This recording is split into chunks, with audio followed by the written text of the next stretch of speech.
Bonjour, voici un diaporama commenté sur les Européens à la découverte du monde. On se situe à la fin du XVe siècle et au XVIe siècle. C'est un sujet d'histoire du programme de 5e et je le ferai en deux parties. La première partie traitera de la question suivante. Pourquoi les Européens explorent-ils le monde à cette époque? Donc on est au XVe siècle, je le répète, XVe siècle, XVIe siècle. D'abord, il faut avoir à l'esprit la représentation que les Européens ont du monde à cette époque-là. Il ne s'agit pas de savoir si la Terre est ronde ou plate, il s'agit de savoir quelles sont les terres qui existent et comment s'agencent-elles entre elles.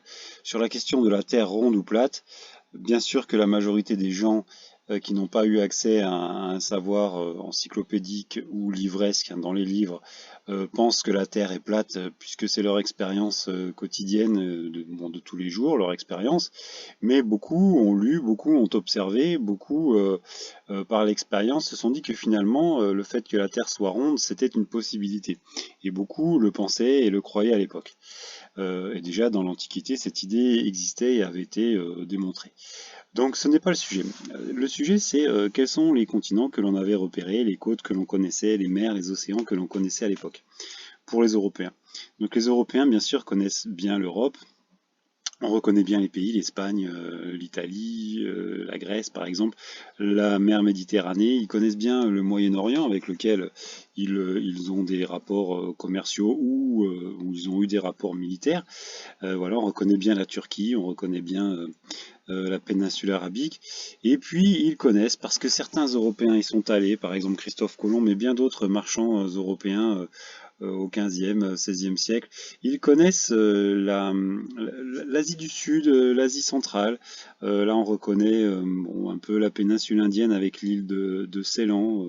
On reconnaît la péninsule indo-chinoise, donc le Vietnam, la Thaïlande, tout ça. Et bon, bien, on connaît beaucoup moins à l'époque l'Asie de l'Est, hein, puisque ici, les îles, bon, on voit pas la fin du continent asiatique, et puis par exemple, le Japon n'apparaît pas. On connaît l'Afrique du Nord, bien sûr, mais on ne connaît pas les limites de l'Afrique. Donc ici, le cartographe s'est imaginé une Afrique qui, par la continuation de ce continent, de ces terres, ici par le sud, rejoindrait l'Asie. Et il y aurait, comme ça, il avait imaginé une sorte de mer intérieure. Voilà. Et bien sûr, on n'imagine pas qu'il y ait un nouveau continent, un autre continent, ici, l'Amérique, au-delà de l'océan qu'on aperçoit ici. Il n'est pas non plus question de l'Australie, enfin du continent de l'Océanie, et il va rester longtemps, longtemps inconnu des Européens. Alors une image d'un banquet du Moyen Âge, on a beaucoup d'images qui datent de la fin du du Moyen Âge ou de la fin du Moyen Âge, c'est le cas ici, de banquets. Les gens du Moyen Âge devaient aimer manger, devaient aimer la vie, surtout lorsqu'ils étaient riches, riches marchands, riches bourgeois, mais bien sûr riches nobles, seigneurs, princes, rois, et on aimait manger aussi, on aimait manger des plats épicés. Et c'est là que c'est très important, les épices tels le poivre, la cannelle, le safran, la noix de muscade, beaucoup d'épices que nous pouvons avoir facilement sur nos tables, à l'époque avaient une valeur très très importante et seuls les plus riches pouvaient se les payer parce que ces épices venaient par des routes longues, difficiles, passaient par de nombreux intermédiaires et donc quand elles arrivaient en Europe, elles étaient extrêmement chères. Voici une carte du commerce des épices avant les grandes découvertes, donc on va dire en gros au Moyen-Âge jusqu'au XVe siècle. Les épices, on les trouve à différents endroits dans ce qu'on appelait à l'époque les Indes, donc les Indes c'est ici, hein, l'Asie du Sud-Est, en Inde, l'île de Ceylan, ici, dont j'ai parlé tout à l'heure, mais aussi d'autres endroits comme par exemple l'archipel des Philippines ici. On voit aussi qu'on faisait par cette route le commerce de la soie qui venait de Chine. Donc il y avait des routes terrestres plus longues et difficiles, il y avait des routes maritimes. Donc ces denrées, ces épices partaient par bateau, arrivaient dans les ports musulmans. Donc ici le monde musulman, on le voit, voilà, qui s'étend sur l'Afrique, sur l'Asie, pas encore en Europe, hein, à la fin du Moyen Âge. Et puis, par l'intermédiaire de certains ports, comme par exemple Alexandrie, les Européens chrétiens venaient récupérer des épices pour ensuite les revendre sur leur propre marché. Et c'était Venise et Gênes qui avaient le monopole de ce commerce avec les musulmans. Pour certaines cours, certains rois, certains princes d'Europe, les épices étaient trop chères.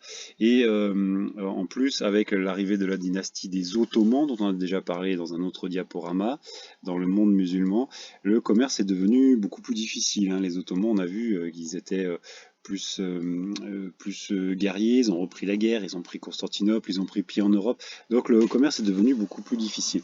Donc pour contourner les intermédiaires musulmans et aussi le monopole de Venise et de Gênes, eh bien, des cours européennes ont lancé des voyages d'exploration pour essayer de trouver une route qui leur permettrait d'atteindre directement les épices.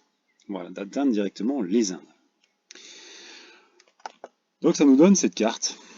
Donc on a le monde musulman, donc là on est à la fin du 15e, début du 16e, hein, donc on voit que les musulmans ont pris pied en Europe par exemple.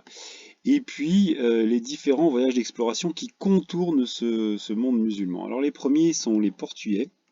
Voilà, le royaume de Portugal est ici, qui envoie des explorateurs au XVe siècle. Ça dure longtemps, hein, ça dure bien un siècle, qui descendent peu à peu. Ils ne connaissent pas, c'est dangereux, il faut se ravitailler. Les moyens de l'époque sont pas les mêmes qu'aujourd'hui, les bateaux vont beaucoup moins vite. Qui descendent le long des côtes africaines pour essayer de contourner l'Afrique. Je le rappelle, on ne connaît pas ses contours à cette époque-là, et essayer de trouver un passage pour remonter vers les Indes. En 1487, Bartholoméu Diaz trouve le cap de Bonne-Espérance et là, il repère les côtes en amont, en aval. Il voit qu'il a trouvé le passage finalement qui va permettre de remonter l'océan Indien et il revient. Et il faut préparer d'autres expéditions qui iront plus loin. Entre-temps, les Espagnols aussi lancent des explorations et les souverains espagnols acceptent la proposition de Christophe Colomb d'envoyer une expédition chercher la route des Indes, mais cette fois-ci par l'ouest. Donc ça suppose que Christophe Colomb, mais aussi les souverains espagnols et d'autres, avaient accepté le fait que la Terre soit ronde et qu'en partant vers l'ouest, en traversant l'océan Atlantique, on puisse atteindre les Indes. Bien, je pense que vous le savez, Christophe Colomb arrive ici, en Amérique centrale, dans ces îles, les Caraïbes, il est persuadé d'être arrivé en Inde, et d'ailleurs jusqu'à la fin de sa vie, il est persuadé d'avoir atteint les Indes. Ce n'est pas lui qui montre, qui comprend qu'il a trouvé un nouveau continent. Quand il arrive là-bas, les gens qu'il voit, il les appelle les Indiens. Donc ça c'est en 1492. Ensuite les Espagnols, les Portugais, les Espagnols et les Portugais vont se partager le monde dans un traité qui va être arbitré par le pape. Et donc ici, il faut s'imaginer qu'il y avait voilà, une longitude, un trait qui était tracé. À l'ouest, ce serait le monde, les terres à découvrir seraient espagnoles, et à l'est, les terres à découvrir seraient portugaises. Donc les Portugais continuent leur exploration des côtes africaines, et finalement en 1498, Vasco de Gama atteint l'Inde. Voilà, atteint les Indes. Et donc voilà la route portugaise pour les Indes, alors que les Espagnols, eux, n'ont pas trouvé les Indes. Donc les Espagnols vont continuer à chercher ce passage vers les Indes, et c'est encore un Portugais qui va se mettre au service des Espagnols, c'est Magellan, qui va proposer à Charles Quint, à l'époque, qui était roi d'Espagne, Charles Quint dont on a déjà parlé aussi, dans un diaporama précédent, qui va persuader le souverain que en descendant le long de l'Amérique, on trouverait un détroit qui permettrait de traverser l'océan Pacifique et d'atteindre les Indes. Donc l'expédition de Magellan part en 1519. Il descend avec 5 bateaux, il y avait plus de 200 marins. Avec lui, l'océan Atlantique, il trouve finalement ce détroit, ça a été difficile de le trouver, qui va porter son nom, détroit de Magellan, qui lui permet de passer dans l'océan Pacifique, il remonte l'océan Pacifique, et finalement il atteint les Indes, notamment l'archipel des Philippines. Nous sommes ici pas loin des îles Moluques, qui étaient très réputées pour produire des épices. Parfois, les les indigènes, les hommes qu'on rencontre et qui vivent dans ces contrées sont parfois agressifs, ils ne sont pas toujours pacifiques et Magellan meurt euh, au cours d'un échange guerrier avec des indigènes. C'est un de ces lieutenants qui va reprendre la navigation, il va reprendre l'expédition, qui va rentrer en traversant l'océan Indien. Donc son lieutenant s'appelle Elcano. Traverser l'océan Indien, il est pourchassé par les Portugais, parce que là c'est la zone réservée aux Portugais, hein. Donc voilà, il y a des bateaux qui les poursuivent, enfin bref, il y a toute une aventure. Il double le cap de Bonne-Espérance, il remonte l'océan Atlantique et finalement arrive. Cette expédition dure de 1519 à 1522, ils partent à 5 bateaux, ils reviennent avec un seul bateau, ils partent à 237 marins et ils reviennent avec quelques dizaines de marins. C'est une expédition extrêmement difficile.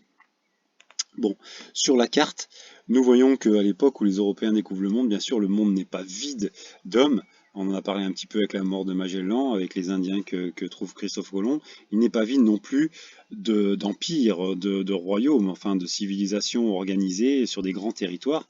Par exemple, il y a la civilisation en Inde, la civilisation chinoise, on a l'empire chinois, on a l'empire inca, on a l'empire aztèque dont on parlera dans la deuxième partie de ce diaporama. On voit aussi que d'autres pays vont lancer des expéditions, et notamment la France avec Jacques Cartier, hein, qui va explorer le nord de l'Amérique, le Québec. Pour finir, cette gravure du XVIe siècle, qui est très connue, qui est dans beaucoup de livres d'histoire de 5e, c'est une représentation de Christophe Colomb qui débarque en Amérique. Alors elle est du XVIe siècle, donc en fait cette gravure, elle a été faite plusieurs dizaines d'années après l'exploit de Christophe Colomb.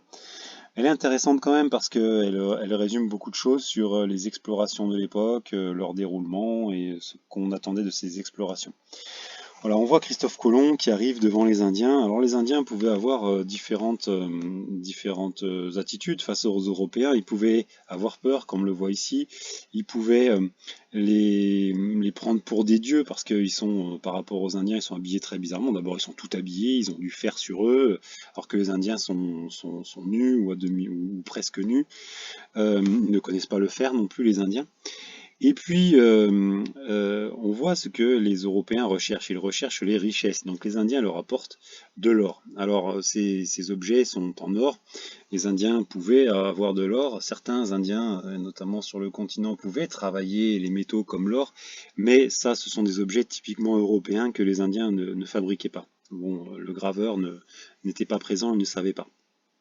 Une autre chose aussi très importante, on voit que lorsque les conquistadors, hein, les explorateurs et les conquérants espagnols arrivaient sur une terre, eh bien, ils prenaient possession de la terre au nom de leur roi, et puis ils installaient une croix pour montrer que le christianisme aussi venait sur cette terre où il n'existait pas.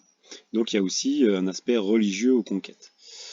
Dernière chose, Christophe Colomb, on connaît son voyage, hein, il tenait des carnets de bord, il est parti avec 3 bateaux, et là on voit ces 3 bateaux.